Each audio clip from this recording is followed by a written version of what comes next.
esta mastografía. No quiero que se malinterprete, pero sí tenemos un problema serio de quién interpreta, y esto recae en un nulo entrenamiento para estos médicas y médicos.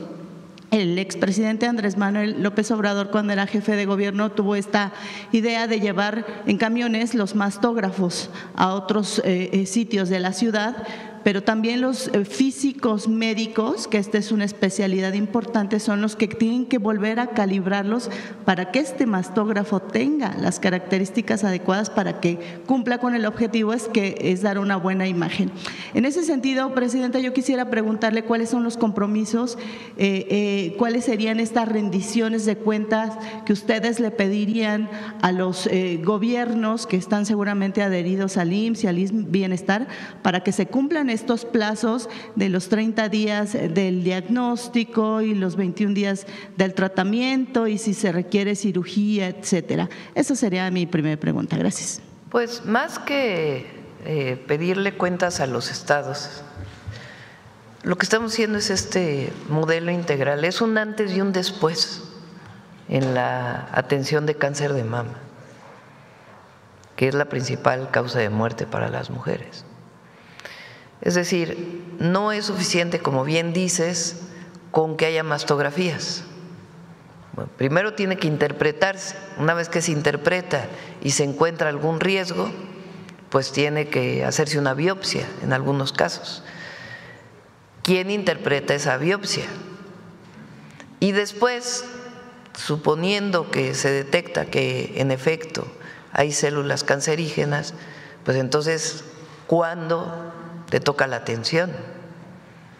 Entonces, el programa que estamos presentando es para realmente hacer un modelo integral, universal, para todas las mujeres mexicanas, que el riesgo principal está en mujeres de 40 y más años, que tengan la posibilidad de hacerse una mastografía cada 2 años, que si encuentran que hay y un ultrasonido, que si encuentran que hay algún riesgo, puedan dirigirse a hacerse la biopsia, y en caso de tener cáncer, que pueda hacer la atención temprana. Entonces, por eso son 1000 mastógrafos y 1000 ultrasonidos que se van a adquirir, y el personal técnico que tiene que operarlos. 20 centros, además de los que ya existen, solamente de interpretación de la imagen. Entonces, si te hiciste la mastografía en un lugar alejado, no necesariamente ahí a lo mejor te interpretan, pero vía internet pasa tu imagen a un lugar en donde ahí los están interpretando y te pueden dar el resultado de una manera expedita. Si tienes algún riesgo, pues ya te dirigen al centro oncológico de tu estado para que ahí pues puedan hacer la biopsia, y en caso de encontrar que tienes cáncer, pues de inmediato iniciar tu tratamiento. Entonces, es una inversión muy importante y, repito, es un antes y un después en la atención del cáncer de mama, y el objetivo es reducir muertes, detectar de manera temprana con el apoyo de la autoexploración que tenemos que hacer todas las mujeres, y al mismo tiempo atenderte, porque a lo mejor te hicieron la mastografía, tienes quien te la interprete, y después llegas al hospital y te dicen, bueno, tu siguiente cita es en 6 meses. ¿Por qué? Porque hay mucha saturación. Entonces, si realmente queremos atenderlo de fondo, pues por eso es este programa, este modelo, esta estrategia que requiere recursos, pero que es un compromiso del Gobierno de México con las mujeres mexicanas, de realmente atender el cáncer de mama. Y vamos a darle seguimiento cada tanto. El primer centro que se inaugura es en diciembre, que es el que presenta Alejandro Schwartz en La Pastora, aquí en la Ciudad de México. Pero la idea es que con esta inversión muy pronto pueda haber centros, y que no te digan, pues no puedes venir aquí porque eres derechohabiente del ISSSTE y este es el IMSS. No, en el caso del cáncer de mama te atendemos en cualquiera de estos centros. Presidenta, y preguntarle también si piensan hacer match con el programa EVA que tienen en el INMEGEN, en el Instituto Nacional de Medicina Genómica. Con este protocolo lo que se busca es encontrar a estas mujeres, ¿no? La abuela, la mamá, la nieta, que tienen este riesgo. Justo ayer nos lo comentó el doctor Reyes Terán. Adelante. Gracias. Sí, dentro de parte de esta estrategia vamos a hacer dos cosas que son muy importantes. Una es el análisis de la biopsia. El análisis de la biopsia requiere una cosa que le llamamos inmunofluorescencia, que es detectar si la mujer tiene receptores precisamente hormonales en su biopsia para tomar una decisión adecuada de qué tratamiento es el que requiere. El otro punto que es muy relevante en el manejo es la determinación de los marcadores genéticos en la biopsia. Por una parte la inmunohistoquímica y por otra los marcadores genéticos. Y también dentro de la estrategia de prevención lo que queremos es que cuando alguien haya tenido un cáncer de mama, veamos a sus familiares del género femenino insistiendo en la detección temprana y en caso de que exista evidencia de que hay un componente hereditario, tener los marcadores genéticos. El Instituto Mexicano de Genética, el Instituto Nacional de Genética, es un centro de alta especialidad que lo vamos a poner al servicio de este programa de cáncer de mama. Gracias. Gracias, doctor. Y también preguntarles, la presidenta de la Comisión de Salud de la Cámara de Diputados, Valeria, tuve la oportunidad de entrevistarla hace un par de semanas atrás y ella me decía, presidenta, que ellos están trabajando sobre las guías que se conocen y toda la infraestructura actual en el tema del cáncer de mama, porque decía que tienen un atraso de entre 9 y 10 años. Yo quisiera conocer si trabajarían en conjunto, no solamente con la Ciudad de México, sino con todo el país. Entiendo que aunque se llame cáncer de mama, se maneja por factores genéticos, hormonales, de diferente manera. No es tan fácil, no sé si está bien utilizar esta palabra, para generar una guía de práctica clínica, o si sería posible generar una guía de práctica clínica para poder ayudar a más médicos a tener un tratamiento más certero y oportuno para estas mujeres. Vamos a trabajar con las tres instituciones. Recuerden que hoy en 23 entidades y muy pronto Yucatán, ya los estados no tienen la atención a la salud, sino la tiene el IMSS Bienestar, un sistema federalizado. ¿En qué estados no está esto? En Chihuahua, en Nuevo León, en Aguascalientes, en Jalisco, en ¿qué me falta? Querétaro, Guanajuato, Durango, Coahuila. Ahí no hay IMSS Bienestar.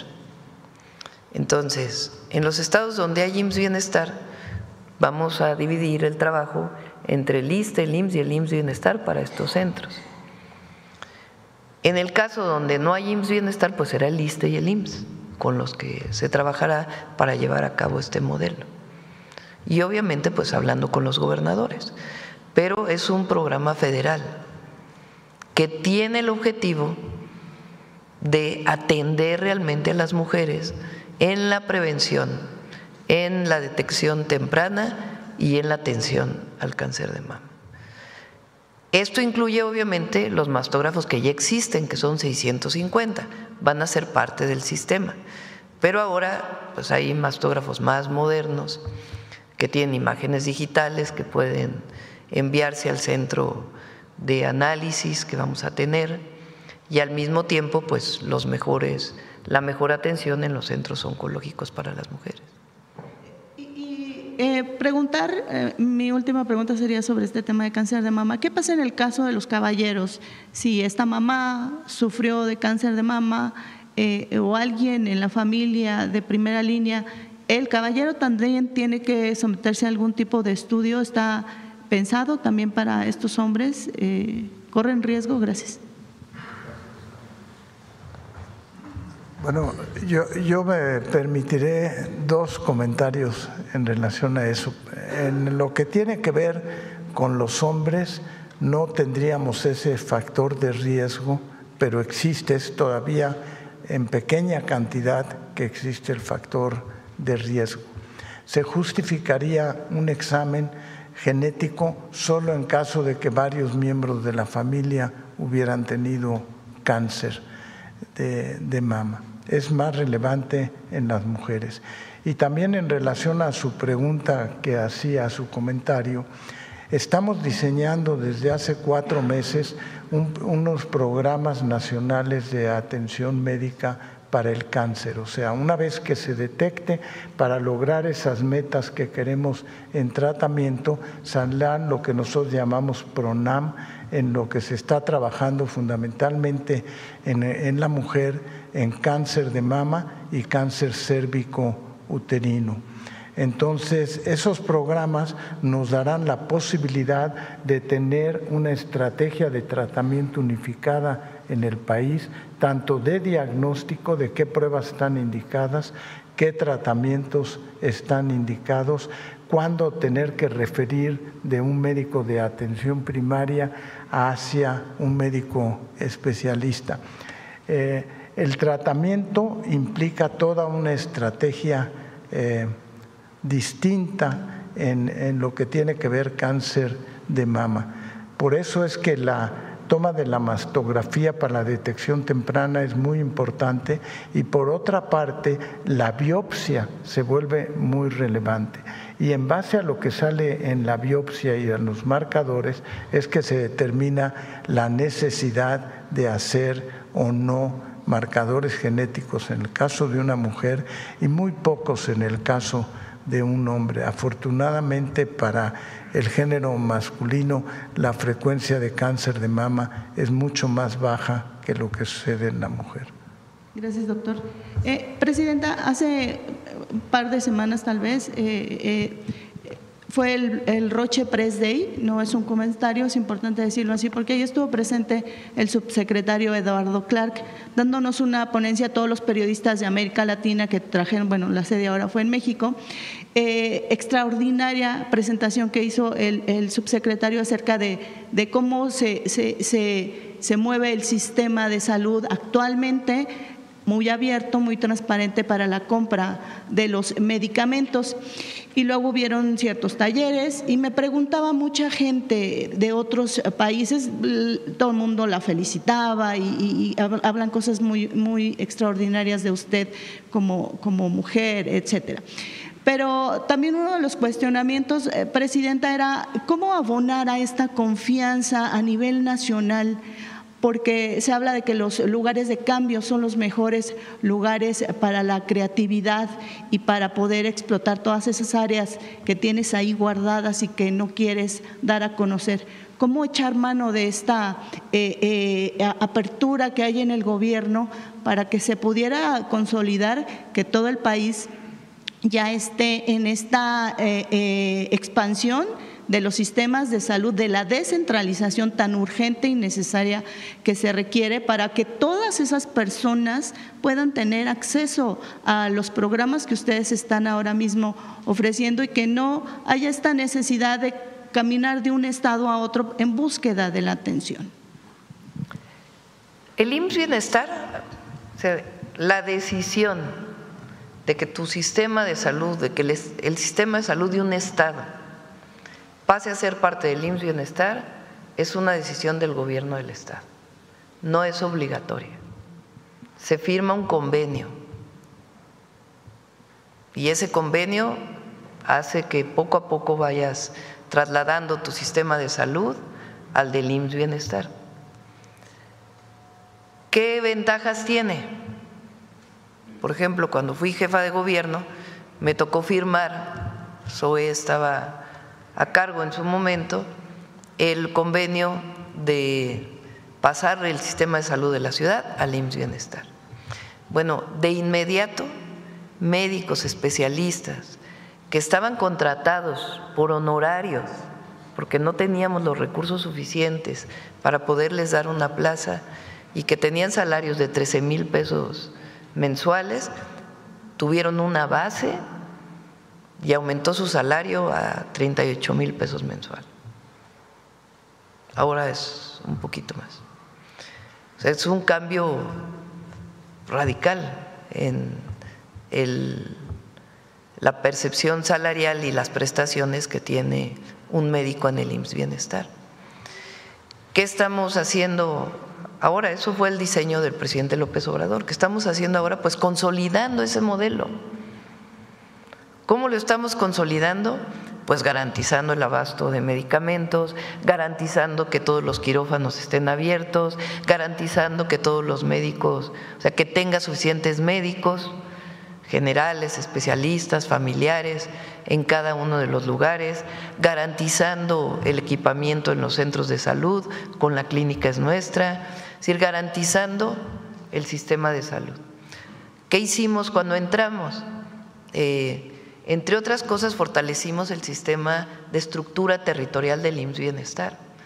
Hoy hay un jefe, un coordinador general del IMSS Bienestar por estado, coordinadores regionales y a su vez cada coordinador regional atiende a ciertos centros de salud y tantos hospitales dependiendo de la región que le corresponda.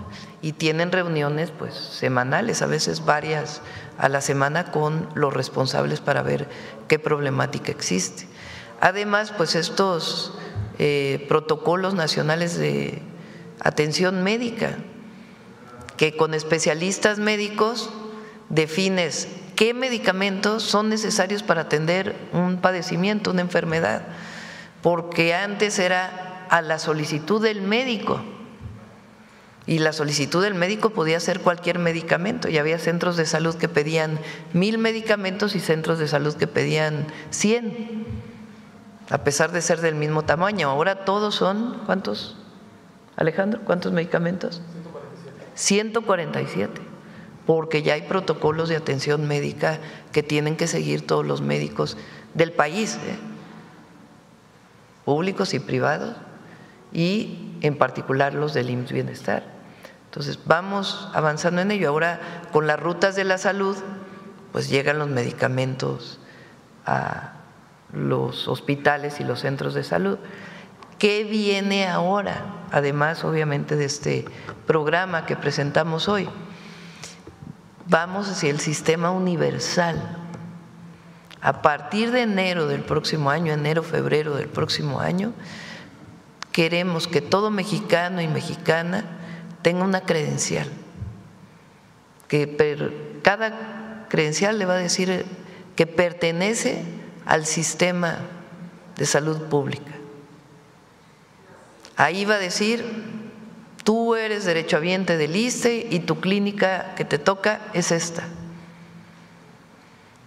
Y a partir de ahí tener un expediente médico por cada mexicano y mexicano, obviamente con todo el resguardo de seguridad de datos personales. Que si trabajaste en una empresa privada y saliste después de esa empresa privada y ya no tienes IMSS, bueno, que el IMSS Bienestar pueda checar tu expediente médico aunque ya estás en el IMSS Bienestar y no estás en el IMSS. Y vamos hacia la universalización, es decir, que no importa de dónde seas derechohabiente, te puedas atender en cualquier lugar. ¿Cómo podemos hacer eso? Pues con todo el proceso de digitalización, que va a llevar pues, por lo menos 1 año y medio, 2 años. Pero queremos dejar el gobierno, si el pueblo de México no lo permite después de la revocación de mandato, queremos dejar el gobierno con un sistema universal de salud, donde cada mexicano y mexicana sepa dónde le toca atenderse, que haya un expediente clínico para cada uno y que esté pues todo el sistema digitalizado. Además de la atención de salud casa por casa para los adultos mayores, de que estén los medicamentos a tiempo para diabetes, hipertensión y todo el sistema de prevención que va desde la disminución del consumo de bebidas azucaradas hasta todo el programa de vida saludable que estamos haciendo en las escuelas. Entonces es un programa integral que fue diseñado desde que entramos al gobierno y que se va fortaleciendo. Y finalmente, Presidenta, la semana pasada, si mal no recuerdo, nos presentaron la campaña nacional de vacunación 2025-2026 invernal. Quisiera saber si nos pudieran ayudar recordando el total de las vacunas, y menciona el doctor Kersenovich que son vacunas de RNA recombinante. Estoy pensando en 2 marcas, no las quiero decir. ¿Cuáles serían estos biológicos de los que va a echar mano el gobierno federal, y qué pasa con la vacuna Patria? ¿Está planteado que se comience a utilizar esta vacuna? Gracias. Sí, adelante. La vacuna Patria se desarrolló durante el periodo de la emergencia que tuvimos en COVID. Actualmente está tratando de pasar las pruebas necesarias ante COFEPRIS para su registro sanitario y abriendo posibilidades incluso no nada más de COVID, sino de poder ser utilizada para otros padecimientos como puede ser fiebre amarilla, etcétera. La tecnología es distinta y ahí queremos aprovechar qué tipo de vacuna se puede producir fundamentalmente. Ahora tenemos de la vacuna de COVID-19 la vacuna de RNA, y la tenemos de Moderna y la tenemos de Pfizer. Pero además este compromiso con ambas es de que podamos tener la transferencia de tecnología del RNA pensando a futuro, porque el futuro del RNA no es nada más las enfermedades infecciosas pulmonares, sino que tiene que ver con tratamiento de cáncer. Y entonces los estudios de investigación hacen que se vuelva muy necesario esa tecnología para tratamientos futuros. Y para que México no se quede atrás, queremos tener la transferencia de tecnología de RNA. Se está preparando ya recurso humano que sepa cómo manejar esas tecnologías. Por una parte, preparar el RNA, por otra, encubrirla para poderla utilizar en vacunas. Y lo que viene a futuro son tratamientos personalizados para cáncer, que puede ser cáncer de páncreas, cáncer gástrico, cáncer de colon. Entonces es muy importante incorporar la tecnología de RNA. Por otra parte, son vacunas seguras para la protección de COVID-19 e invitamos a toda la población a que se vacune.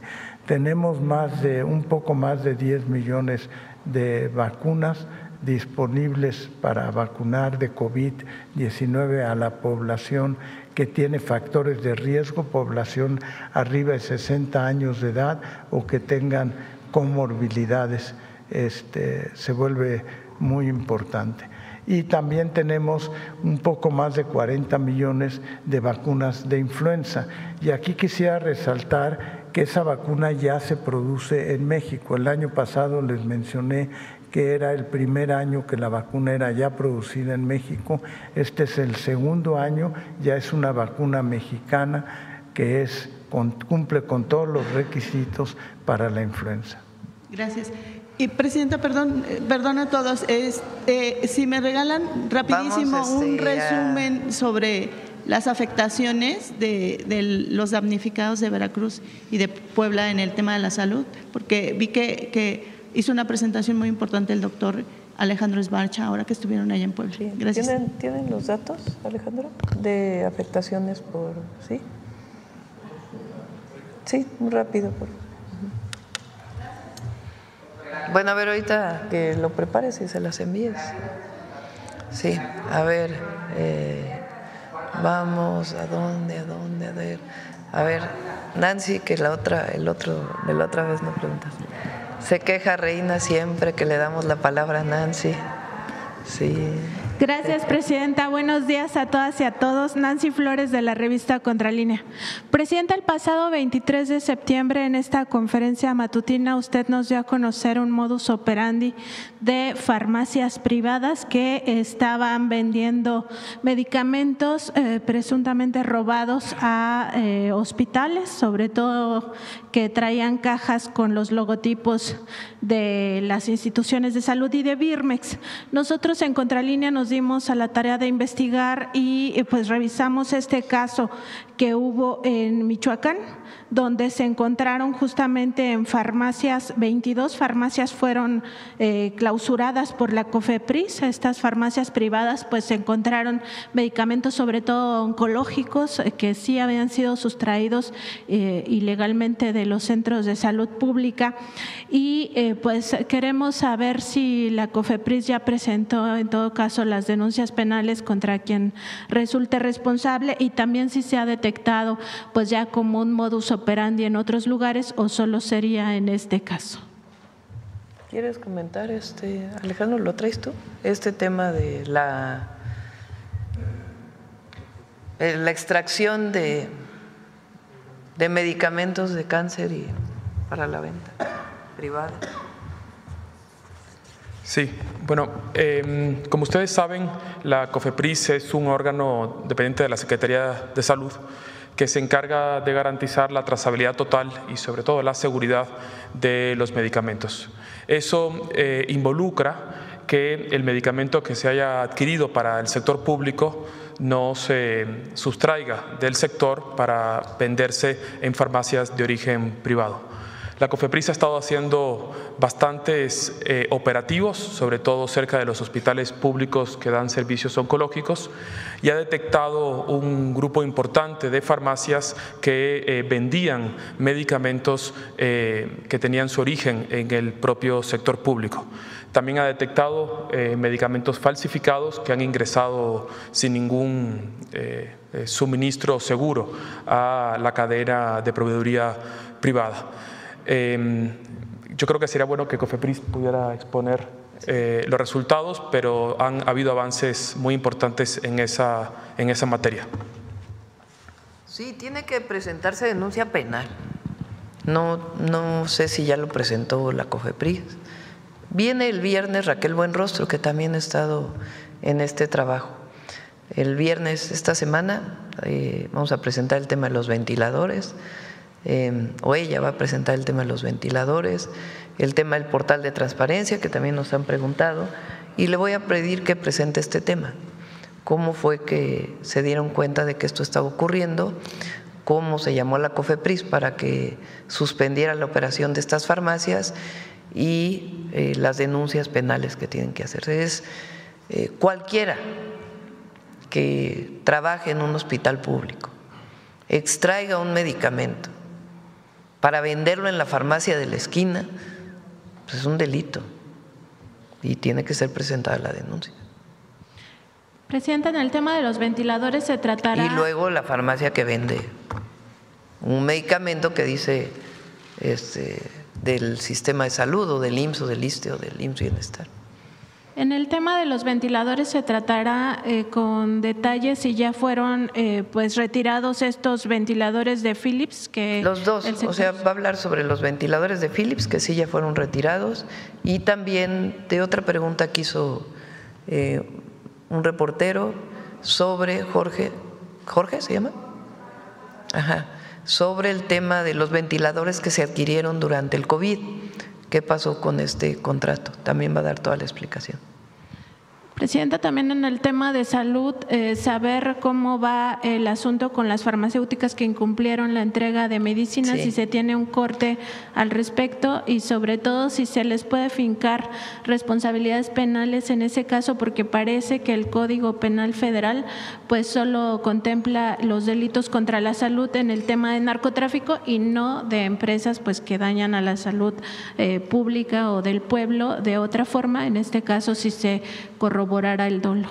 Si terminaron con Birmex de hacer el análisis esta semana, lo presenta también el viernes Raquel y si no, pues la siguiente vez que venga Raquel ya presenta la parte de las empresas que no cumplieron en la entrega de medicamentos. Presidenta, también sobre esta discusión que está en el Congreso de la Unión acerca de las reformas sobre el agua, nosotros estuvimos en Contralínea revisando la Gaceta Parlamentaria que se publicó justamente ahí la iniciativa de reforma a la Ley de Aguas Nacionales. Encontramos algo que nos parece grave, Presidenta, porque en el artículo 118 se propone que la CONAGUA tenga la facultad de otorgar concesiones a la industria minera para destinar sus residuos tóxicos a ríos y otros afluentes o cuerpos de agua. Textualmente, la iniciativa propone, y lo cito, para el otorgamiento de concesiones sobre cauces o vasos y sus zonas federales para la disposición final de residuos mineros, depósitos de aguas residuales de uso minero, se deberán acreditar las medidas necesarias de protección a núcleos de población, zonas productivas, cuerpos de agua o ecosistemas. Cierro la cita. Actualmente eso está prohibido y aquí el tema, Presidenta, es preguntarle si se pudiera revisar este punto en particular, porque conocemos pues los daños que se han causado en el caso del río Sonora y este derrame tóxico del Grupo México, que se han detectado 5 metales pesados que no se ha podido limpiar todavía. Eso ocurrió desde 2014 y sí nos parece que pues estaría ahí. No debe ser, vamos, se tiene que revisar, si así es la redacción se tiene que revisar. El objetivo de la Ley Nacional de Aguas esencialmente es evitar la comercialización del agua o la transmisión de una concesión de un privado a otro privado. Es el principal objetivo de esa ley, además pues de la actualización de algunos temas. Pero este artículo, por supuesto, debe revisarse porque no debe ser como está redactado. Presidenta, y finalmente en el caso del Tribunal Federal de Justicia Administrativa, usted ya adelantaba que en algún momento se podría reformar también pues para hacerlo acorde con el nuevo Poder Judicial de la Federación, que ya está democratizado. Aquí pues el asunto es que este tribunal lleva casos muy importantes como el tema de deudores fiscales, sobre todo grandes contribuyentes que no quieren pagar los impuestos, y se habla de que estos casos pudieran representar hasta el 4% del PIB nacional. Preguntarle, porque hay un caso de 26 magistrados y magistradas que ya terminó su gestión en este año 2025 y se han amparado para seguir en el cargo. Esto pues evidentemente en un contexto de corrupción dentro de este Tribunal Federal de Justicia Administrativa pues llama la atención, pues quizá están haciendo grandes negocios y por eso se están amparando. Y también falta que se nombren 23 personas para que sean pues sustitutos en estas vacantes de magistrados y magistradas de salas regionales y la sala metropolitana. Preguntarle si se puede hacer alguna revisión al respecto, sobre todo en el caso de estos que se han amparado, pues para no dejar el cargo. Presentamos y fue aprobado para los ministros de la Sala Superior. Ya hay nombramientos, a ver si los tienes ahí. Ya se nombraron y ya tienen que tomar posesión en estos días. Ya los aprobó el Senado. Son personas pues honestas, con una historia de reconocimiento. Entonces son quienes propusimos, ya fueron aprobados por el Senado y viene ahora el nombramiento de jueces, no de magistrados sino de jueces. Y también hay una propuesta. Ahora, las modificaciones que se enviaron de todas las leyes relacionadas con la reforma al Poder Judicial también tienen reformas que tienen que ver con el Tribunal Administrativo, sobre todo en el caso de tiempos de resolución. Entonces, ahí ya hubo una primera reforma y bueno, ya vendrá una siguiente revisión. Pero por lo pronto, todos los de la Sala Superior ya fueron nombrados. Gracias, Presidenta. Sí. A ver, vamos a ver acá la compañera de proceso y luego acá. Gracias, Presidenta.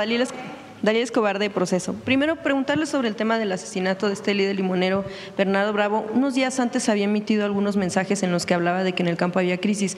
A la par de la investigación que se hará del asesinato en el que fue víctima, ¿se analizará esta situación que él estuvo denunciando y si también tenían en el radar el tema de que había recibido amenazas de muerte? Sí, le voy a pedir al secretario de Seguridad que haga un comunicado de la protección que tenía él y las medidas también que se tienen que tomar también para la familia. Y en torno al tema de lo que denunciaba en cuanto a la extorsión o cobro de piso, o bueno, más bien hablaba de intermediarios, ¿no?, de coyotaje para el tema de la venta de limones, si van a atender también esta situación. Justo está toda la investigación relacionada con este tema. Y tiene que haber justicia en este, como en todos, pero en particular en este caso. Gracias, Presidenta. Sobre el tema, bueno, en la situación que están pasando los mexicanos en Estados Unidos, ¿qué reporte tiene en torno al tema de, pues, que han sido víctimas de las detenciones? ¿Cuántos mexicanos han fallecido a manos de estos elementos que los detienen? Y bueno, también si tiene algún comentario después de las manifestaciones multitudinarias que se llevaron a cabo en Estados Unidos y en otros países en contra del presidente Trump. En eso no opinamos, es la política interior de Estados Unidos. Y ¿tienes los datos a ver si Roberto te los puede dar, de los mexicanos que han sido detenidos, la actualización de los mexicanos que han sido detenidos y todo lo que se ha hecho, que también ha estado preguntando los compañeros? Son 1.390 personas detenidas. Del 6 de junio que iniciaron las redadas al 20 de octubre, 1.390. Y del total del 20 de enero al 20 de octubre, 2.382. A ver si invitamos al canciller y a Roberto para que puedan dar toda la información, todas las notas diplomáticas que se han enviado, a cuántos mexicanos estamos ayudando en los juicios en Estados Unidos. Y de los mexicanos que lamentablemente han Sí. fallecido. Bueno, Presidenta, en otro tema, en un asunto más de cuestión, pues, de labor legislativa, pero también de la representación. Ayer el senador Gerardo Fernández Noroña habló de que va a solicitar una licencia de forma temporal porque dice que es necesaria y porque va a atender ciertas tareas. ¿Sí comentó con usted alguna de estas situaciones? ¿A qué se retira el senador? Pues hay que preguntarle a Gerardo, ¿no? Con usted no lo comento, no tiene conocimiento qué tarea es la que… Pues él es el que tiene que informarlo, no soy yo. Cada senador o diputado pues tiene derecho a pedir licencia y él es el que pues tendría que informar. Sí, sobre todo por este tema que él decía que pues para evitar especulaciones, pero como hablaba de tareas, pues seguramente pues nada que ver con el gobierno, ¿verdad? Una tarea pues él tiene que informar. Sí. Y también en una cuestión de actividades de legisladores, también en las últimas horas pues surgió una polémica en torno al diputado Cuauhtémoc Blanco, después de que pues había en una sesión semipresencial, él pidió que le tomaran asistencia y bueno, pues se le pidió el sentido del voto y parecía que no sabía qué era el asunto que se estaba tratando. ¿Qué mensaje usted como presidenta da a la labor que tienen que hacer los legisladores que son representantes de la ciudadanía, pero también pues representan a un partido, en este caso pues el partido del gobierno? No es el partido del que provengo, pero nosotros gobernamos para todas y para todos y por el bien de todos, primero los pobres. Pues no es necesario estar comentando sobre eso, que cada quien tome su opinión. Sobre todo, bueno, lo pregunto por el tema de la necesidad que pudiera seguir habiendo de que haya ese tipo de sesiones semipresenciales. Que tome la Cámara de Diputados sus sanciones a los diputados, que no es algo en lo que tenga yo que estar opinando, pues, ya que la Cámara de Diputados tiene suficiente criterio como para decir esto es factible, esto no es factible, si se hace esto hay una sanción a cualquier diputado que esté en esta circunstancia, en fin, tienen que tener un reglamento interno. Gracias. Y finalmente, sobre un tema, ¿cuándo van a presentar? Había mencionado que van a presentar un informe sobre lo que está sucediendo en Tulum con el tema del Parque del Jaguar. Es un reportaje que salió desde inicios de este mes en proceso, después, por supuesto, retomado también en redes, que preguntarle si esto se mantiene en torno al tema de que va a seguir habiendo un cobro, solamente se va a reducir o se va a eliminar en algunos accesos para que la gente pueda entrar libremente. Está viendo Josefina, nuestra secretaria de Turismo, y ya lo presentará. También está el tema que denunciaron aquí de muchos lugares donde no hay acceso a la playa, también de hoteles privados.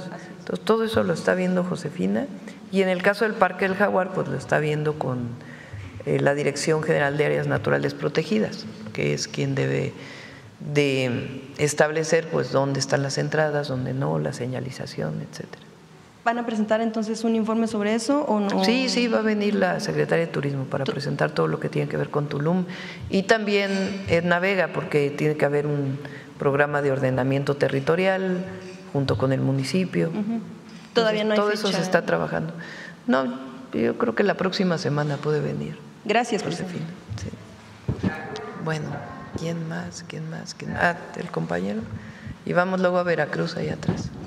Gracias, presidenta. Vicente Serrano, conductor de Permiten, compañeros. Gracias. Vicente Serrano, conductor de Sin Censura TV. Presidenta, hace más de un año usted instruyó al doctor Kersenovich, con mucho respeto le recuerdo, revisaron quién es quién en la salud. Le mencionaba el caso de una clínica, un hospital en Navojoa, Sonora, la clínica San José privada, a la que se le siguen apilando denuncias y quejas por los cobros excesivos.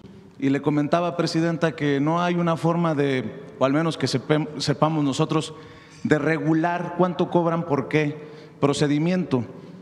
¿Lo han platicado? ¿Qué se ha avanzado en este quién es quién? Un respetuoso recordatorio, presidenta. Sí, hay que verlo con Profeco y con Cofepris y con Salud, y lo presentamos con gusto. Gracias. Ya le informaron desde la Comisión por la Reforma Electoral, presidenta, si se va a extender la participación de los paisanos en Estados Unidos con estos foros. Sí, creo que son 10 foros. ¿Cuántos foros son? Son varios foros, muchos de ellos a distancia, en los consulados. Entiendo que son 10, a ver si me das las fechas, que te las pase Rosa Isela. Porque se había mencionado solamente uno, presidente. 7 foros. ¿Por qué no las pones ahí, las fechas? O sea, ¿se extendió de 1 a 7, a 1 a 10? Gracias, presidenta. Ahora los pones para…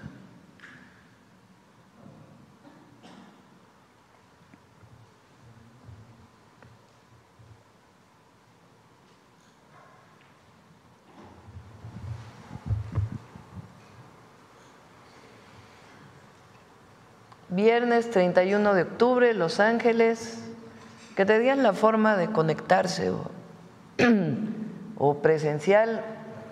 5 de noviembre, Sacramento. 6 de noviembre, Seattle. 7 de noviembre, Chicago. 14 de noviembre, Dallas. 18 de noviembre, Atlanta. 21 de noviembre, Washington. Y 27 de noviembre, no, eso ya es otra cosa. 7. Le agradezco, presidenta, por tomar en cuenta nuestra solicitud. En este sentido, presidenta, la ocasión anterior que estuve por acá, le preguntaba sobre los casos de presuntas violaciones de derechos humanos y usted pedía la información y creo que no se la pasaron. No, sí la tengo. De hecho, se emitió creo que un comunicado ese día. Pero invitamos al canciller y a Roberto para que puedan dar toda la información y que también nuestros paisanos, que les enviamos un saludo cariñoso, pues que sepan qué casos ha habido, cómo se está atendiendo y cómo también ha cambiado el trabajo de los consulados en Estados Unidos. Se lo pregunto porque la secretaria de Seguridad Nacional, Kristi Noem, en Estados Unidos, a cuestionamientos de compañeros periodistas, dice que los agentes de ICE no han violado derechos y están haciendo lo correcto. Usted aquí ha sido incluso crítica de la forma en que han apuntado sus armas, de estos enmascarados que siguen actuando ahora con cada vez más violencia en áreas como Chicago. Por eso creo que es importante que se defina para poder refutar esta visión de las autoridades estadounidenses de que no pasa nada y de que todo está dentro del marco de la ley, Presidenta. Y en ese sentido, usted nos mencionaba que el secretario de Relaciones Exteriores, Juan Ramón de la Fuente, hace unos días estuvo en reunión sobre tema de seguridad con Marco Rubio, el secretario de Estado. ¿Se abordaron estos temas, Presidenta? Sí, se abordaron, los abordamos cada vez, que no, haciendo patente que no estamos de acuerdo con la manera en que se trata a nuestros hermanos allá. Cada caso en donde la víctima quiere presentar una denuncia se le acompaña con abogados y también pues las cantidad de notas diplomáticas que hemos enviado sobre estos casos. En caso de que haya una evidente violación o presunta violación de algún derecho o un evidente nivel de violencia y el paisano o paisana o no encuentre la forma o no quiera hacer la denuncia, ¿qué pasa en esos casos, Presidenta? En estos casos la víctima tiene que presentarla. O sea, nosotros en el terreno diplomático hacemos patente que no estamos de acuerdo y solo cuando la víctima, en el caso de haber sufrido una violación a sus derechos humanos, solo el consulado no puede presentar una denuncia en Estados Unidos, tiene que ser la víctima. Y para cerrar, Presidenta, ayer usted fue crítica de esta fiesta de relanzamiento del logo del PAN y no sé si desde la investidura presidencial puede haber algún llamado para que más allá de partidos, de colores, haya un cierre de filas por los damnificados. Y se lo menciono porque una de las políticas que participaba, política ciudadana porque dice que no es del PAN, Xóchitl Gálvez, formaba parte de esto, pero ella es originaria de uno de los estados en donde hay más comunidades incomunicadas.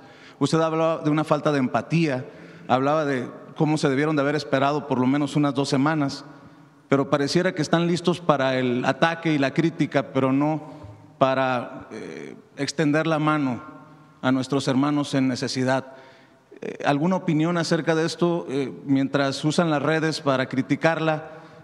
También en los últimos días he visto que están en lo menos importante, un partido de fútbol del Cruz Azul, esta fiesta del relanzamiento del PAN, y en ese sentido quería escuchar su reflexión, Presidenta. Pues cada quien, ¿no? Yo creo que, pues lo dije ayer, el pueblo de México es quizá el más generoso del mundo y nosotros somos eso, de ahí viene la identidad. Por eso este nombre que lleva nuestro pensamiento del movimiento al que pertenecemos, que es humanismo mexicano, refleja eso. El que no tenga empatía, el que no tenga amor al pueblo, pues por lo menos que lo respeten. Entonces, cada quien y que lo evalúe la gente. No necesitamos estar haciendo nosotros llamados, el pueblo sino más que la generoso gente lo decida. El pueblo más y además, pues, como lo dije ayer, es el mismo lugar y con la misma gente. O sea, perdón, Presidenta.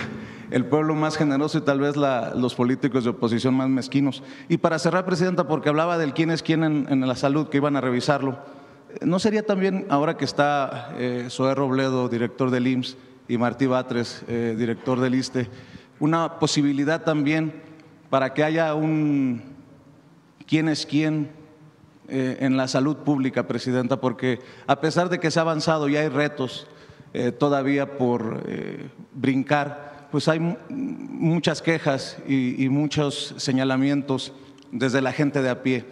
¿Lo podría considerar?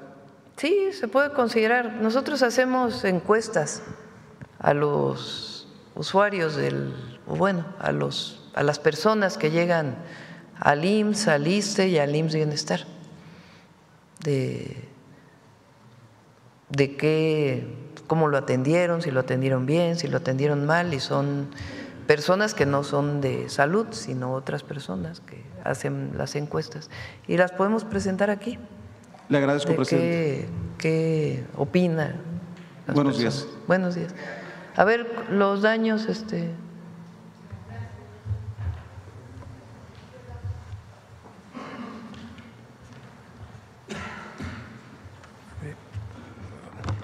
Bueno, señalar que estas acciones son las acciones que tiene desplegadas el IMSS Bienestar en este momento en los estados afectados. Si bien el despliegue de todo el sector salud es mucho mayor y es en estrecha colaboración con el IMSS Bienestar, el IMSS, el ISSSTE, Pemex, CEMAR y SEDENA. La estrategia del IMSS Bienestar consiste en 3 pilares. Primero, un despliegue muy importante de acciones extramuros. Muchos de los centros de salud fueron afectados, el personal damnificado, y eso requiere sacar la operación de los servicios a las colonias, a las comunidades afectadas, a través de acciones extramuros que consisten en 3 elementos. Primero, unidades médicas móviles. En este momento tenemos 66 unidades médicas móviles en los estados afectados, fundamentalmente en Álamo, El Higo, Poza Rica y la parte alta de la región Tepehua en Hidalgo. 151 carpas médicas, todas con abasto de medicamentos, una enfermera, un médico y un promotor de salud. Y justo lo que comentaba la presidenta, con la conformación de la estructura del IMSS Bienestar hay 212 equipos regionales y tenemos 47 desplegados en las zonas afectadas. Luego adelantamos las rutas de la salud para garantizar suministro a los centros de salud y a los hospitales. Se prevé una demanda aumentada de los usuarios a nuestras unidades, pero también llevar medicamentos a este despliegue fuera de las unidades y llevar medicamentos a los albergues, donde también tenemos un puesto de atención clínica. Y el tercero es la vacunación, una macroestrategia que coordina la Secretaría de Salud, en el cual el IMSS Bienestar ha puesto hasta el momento 44,000 vacunas en las zonas afectadas. ¿Será cuánto, presidente? Bueno, también está el IMSS y el ISSSTE atendiendo. ¿Quieren muy rápido? Sí, pero lo comentamos, claro que sí, presidenta. Sobre las afectaciones ya se ha ido reportando, la mayor que tuvimos fue de un hospital rural en Puebla, el hospital de La Ceiba, en la Junta Auxiliar de Villa Ávila Camacho, allá en Jicotepec. Sin embargo, este hospital, en un puente con ambulancias con el hospital del IMSS Bienestar, que está en la cabecera municipal de Jicotepec, ha resultado fundamental, porque la atención sigue llegando y entonces se traslada. Sin embargo, ya el hospital empieza a operar, está dando ya servicio en la parte de urgencias y también en 2 unidades médicas móviles ahí instaladas, que son trailers con 2 consultorios que pueden ofrecer atención sin necesidad ya de trasladar a los pacientes. Las otras afectaciones importantes que tuvimos fue particularmente la de la unidad de medicina familiar en Álamo, que tuvo una importante entrada de agua, no hubo, además de las pérdidas materiales, otras cosas que lamentar. Y ahí lo que hemos trabajado con todo el sector es que en la parte del Colotero se instalaron 3 unidades, 3 trailers, digámosles así, con consultorios para poder seguir recibiendo atención, no solamente de la gente de Álamo, sino también de quienes se acercan y de otras comunidades. Y algo muy importante, en el caso ya no de Veracruz, en el caso de Hidalgo, las zonas más alejadas, donde tenemos unidades médicas rurales de lo que antes era el Coplamar, pues han seguido atendiendo. Y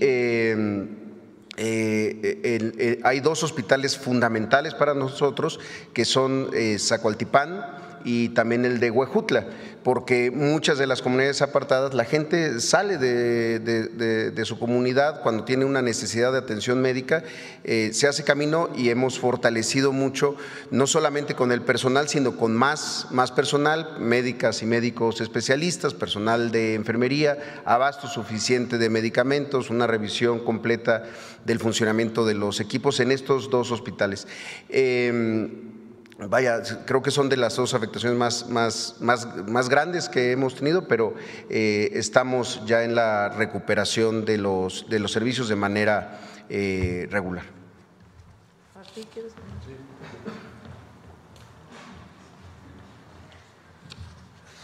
Por ahí teníamos una lámina, a ver si la pudieron rescatar.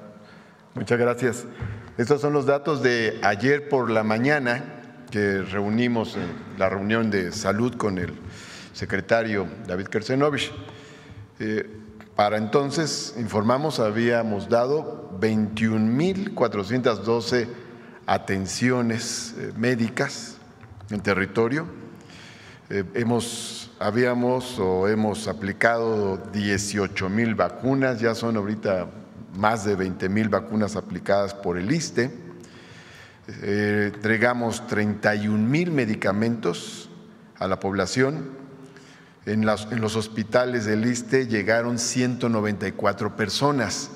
Quiero decir que prácticamente todos están fuera, salvo una persona. Todavía continúa en el hospital de Pachuca porque es oxígeno dependiente, es una persona de Huehuetla, Hidalgo. Llegó el agua y se llevó su equipo de oxígeno y entonces la tenemos ahí atendida. Tiene un problema pulmonar crónico y tiene diabetes, entonces la seguimos atendiendo ahí en Pachuca, en el Hospital Columba Rivera. Pero todas las demás personas han salido. Estando en Poza Rica me informaron en el hospital, en la clínica hospital de Poza Rica, que habían llegado varias decenas de personas, pero con alguna lesión leve se les atendió, no necesitaron hospitalización.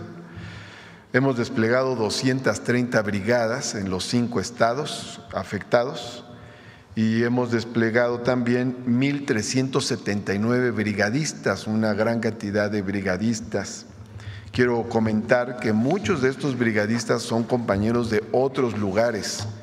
Aquí quiero hacer un reconocimiento que ha habido compañeros de la Ciudad de México, del Estado de México, del Hospital Regional de León, Guanajuato, del Hospital Regional Bicentenario de Tultitlán, del Regional Centenario de Morelos, de Tacuba, del Centro Médico 20 de Noviembre, del Ignacio Zaragoza, del 1 de octubre, compañeros de la Subdelegación de Querétaro, de la Subdelegación de Guerrero, de la Subdelegación de Tlaxcala, de Aguascalientes, compañeros del Fobiste, compañeros de Superiste y de los compañeros que no son de esos estados, son 445 que se trasladaron de sus entidades federativas para ayudar en las tareas, sobre todo de vacunación, medicación, atención médica en esta región, en estas zonas afectadas. Tenemos la unidad médica más afectada, como comenté la otra vez, es Álamo. Ha habido más unidades afectadas, se están atendiendo, la presidenta nos va a apoyar para su rehabilitación y seguimos nosotros trabajando en estos territorios. En esta parte, ya en la siguiente fase, pues sobre todo Querétaro y San Luis Potosí están saliendo ya de lo más delicado y estamos concentrando mayor apoyo, sobre todo en Hidalgo, en Veracruz, y vamos a seguir trabajando con estas tareas, sobre todo la que nos insistió más la presidenta, que son las brigadas médicas en territorio para la vacunación y medicación. Muchas vacunas contra tétanos, por ejemplo, pero no solo esas, sino otras vacunas también contra la influenza, contra el neumococo, en fin, otras vacunas que se están aplicando en esta zona. Gracias, presidenta. Una cosa más. Nos pidió la presidenta ayudar a la reconstrucción de una telesecundaria en Tamazunchale, San Luis Potosí. y entonces estamos donando un predio que era un superiste que ya no se usaba desde hace mucho tiempo y se va a construir ahí la telesecundaria. Ya le entregamos el día de ayer el inmueble a la Secretaría de Educación Pública. Gracias, Presidenta. ¿Quieres comentar algo? Sí, si me pasa la presentación, por favor. Desde la Secretaría de Salud diseñamos una plataforma que nos permite recolectar los datos tanto del IMSS Bienestar, del ISSSTE y de lo que se está desplegando por la Subsecretaría de Promoción a la Salud. Hasta el momento hemos dado 91.500 atenciones en municipios afectados. Ahí ven lo que cada una de las instituciones ha trabajado y ha desempeñado. La siguiente, por favor. Hemos aplicado un poco más de 49 millones de vacunas y tenemos disponibles todas las vacunas, incluyendo el BCG que ya había llegado y está disponible para todos los recién nacidos, y ahí está distribuido por todos los estados 49,000, un poco más de 49,000 vacunas al día de ayer. La siguiente, por favor. Han sido hospitalizados 1.708 pacientes durante el periodo de esta emergencia, no todos como consecuencia de una emergencia, sino por distintos motivos, pero la parte importante es que tenemos disponibilidad. Tenemos en la zona más de 350 camas disponibles en caso de que se necesite. La siguiente, por favor. Hemos logrado egresar a 109 pacientes durante ese tiempo, fundamentalmente de aquellos que fueron internados por algún motivo como consecuencia de la emergencia. La siguiente, por favor. Están desplegadas brigadas que en forma cotidiana, esto era la cifra del día de ayer, 376 brigadas ese día, con 1.368 personas componiendo esas brigadas, y van cambiando las cifras en forma cotidiana. La siguiente, por favor. Estatales, ayer había 234 brigadas con 963 personas. Las brigadas van cambiando porque tenemos brigadas de vacunación, brigadas epidemiológicas, brigadas de vectores, según se van liberando y podemos tener acceso a distintas zonas que fueron dañadas. La siguiente. Tenemos además unidades móviles desplegadas porque no es nada más la estructura hospitalaria, sino poder llegar hacia extramuros en la atención a las personas. La siguiente, por favor. Y creo que es la última. Muchas gracias. Veracruz, ahí atrás. Gracias, Presidenta. A propósito del censo de bienestar que se está haciendo ahora en Veracruz por las lluvias torrenciales, también se está haciendo un censo en materia de infraestructura educativa. En el marco de eso, el día de hoy publicamos en Subjetivo una entrevista con estudiantes de la Universidad del Conde. Esta universidad fue suspendida, le colocaron sellos de suspensión por no contar con el REBOE. Y los alumnos que me buscaron, a los cuales entrevistamos, pues bueno, me compartieron un audio donde el rector de esta universidad les estaría pidiendo una cooperación de 2,000 pesos para mantener un litigio en contra de una periodista que de hecho acude a esta mañanera. Entre otras cuestiones, bueno, este censo educativo, el que está llevando la SEP, está identificando pues la infraestructura educativa que ha sido afectada, pero también aprovechando la presencia de la SEP ahí, pues colocaron los sellos de suspensión, que por cierto fueron ya tapados, me hicieron llegar la información, estos alumnos fueron tapados con mantas en esta universidad que ofrece cursos de medicina estética. Preguntarle, Presidenta, si por su conducto Profeco o la SEP podrían verificar bueno, que esta escuela cumpla con todos los elementos para impartir pues una materia que entiendo en México aún carece de ciertas regulaciones, como lo es la medicina estética. Los alumnos temen que no se les entregue su título universitario, pues ya son generaciones los que no han podido recibir el título y las colegiaturas rondan, pues son superiores a los 10,000 pesos mensuales. Lo vemos, si nos das los datos con más detalle, le pedimos a Mario Delgado a Mario Delgado principalmente, que pueda revisarlo. Correcto. Ahora, si me permite otra pregunta, Presidenta, el pasado 18 de octubre, el Sindicato Único de Trabajadores al servicio del Estado de Nayarit denunciaron una serie de violaciones graves a los derechos humanos y laborales, pues más de 150 policías encapuchados y armados, presuntamente enviados por la Fiscalía Estatal, desalojaron violentamente a trabajadores que mantenían una protesta pacífica frente al Palacio de Gobierno. Además, se han abierto carpetas de investigación en contra de 200 sindicalizados por obstrucción de vías de comunicación con amenazas de judicialización, suspensión de sueldos y despidos, pues lo que se hacía en el pasado, lo que se hacía en el PRI gobierno. Presidenta, preguntarle cuál es su opinión, porque en los momentos más álgidos de protesta en Ciudad de México, pues no hay represión, no hay policías que vengan y desalojen por más, digamos, disturbios que puedan provocar acá en Ciudad de México. Preguntarle, Presidenta, cuál es su opinión. ¿Es válida la represión en los gobiernos de la 4T fuera de la Ciudad de México? Vamos a revisar el caso. No tenía conocimiento, lo revisamos y damos nuestra opinión. De hecho, los sindicalizados le envían una carta que, si le parece bien, la puedo dejar aquí, donde le piden su apoyo para que una especie de intermediario del gobierno federal pueda acompañar los procesos de negociación y se evite la represión. Sí, le pido a Rosa Isela, la secretaria de Gobernación, que vea el caso.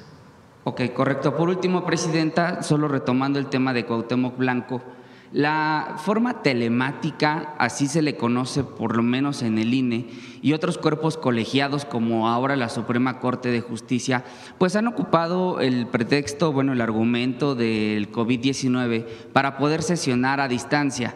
Pero ese es un reglamento que se reformó en el 2020 en el marco de la crisis. De hecho, usted, también como jefa de gobierno innovó con estas conferencias de prensa a distancia.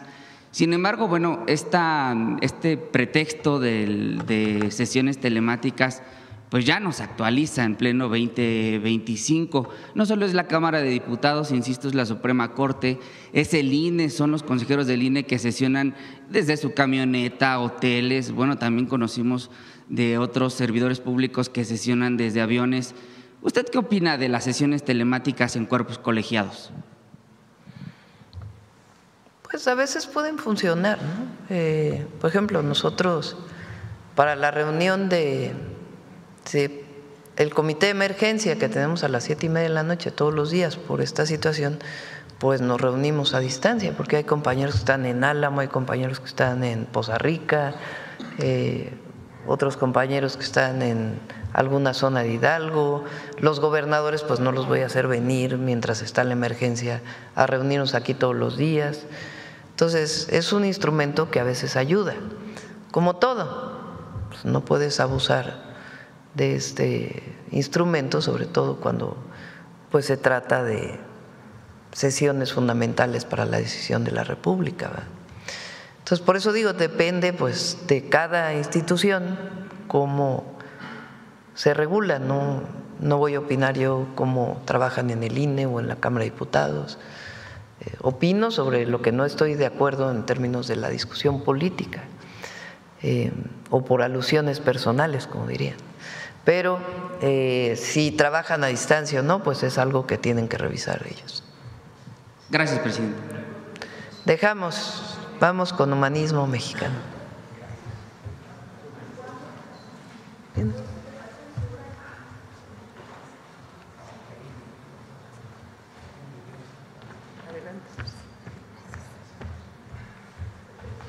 Con su permiso, Presidenta. Muy buenos días a todos, a todas. ¿Sí?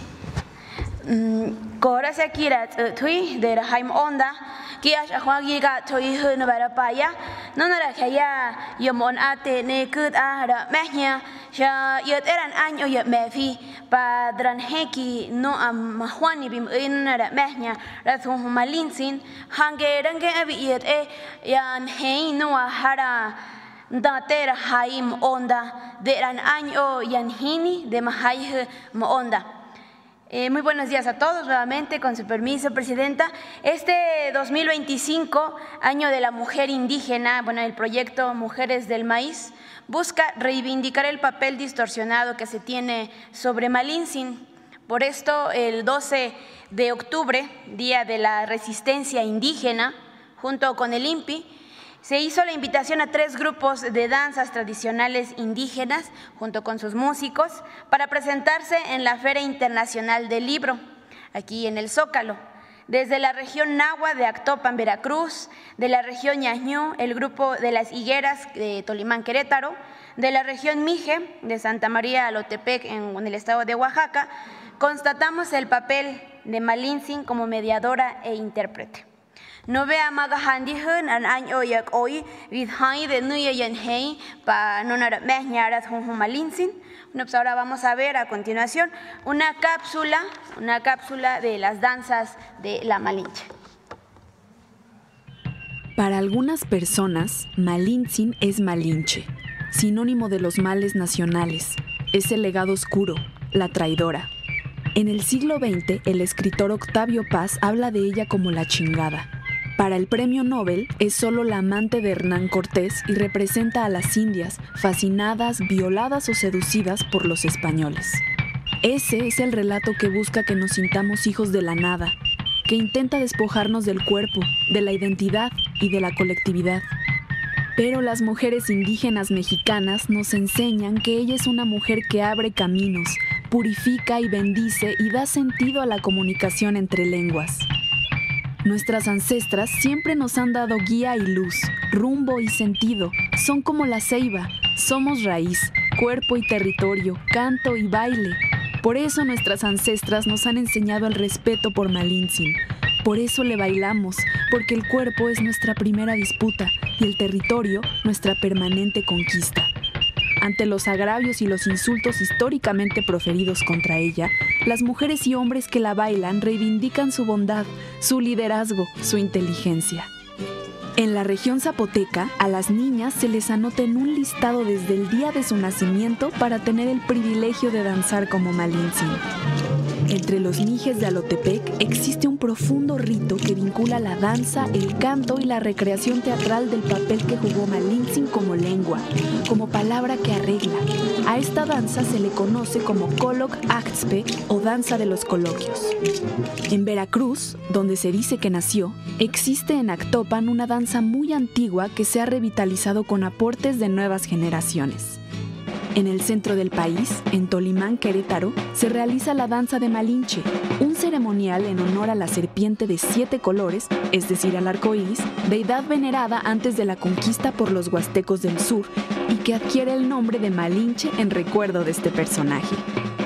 Las danzas, cantos y homenajes de muchos de nuestros pueblos originarios nos muestran que somos herederos e hijos de un extraordinario legado de grandeza que radica en la memoria y el justo reconocimiento de los papeles que cada miembro de la comunidad juega para resistir, sobrevivir y nunca abandonar los principios comunitarios que nutren al humanismo mexicano.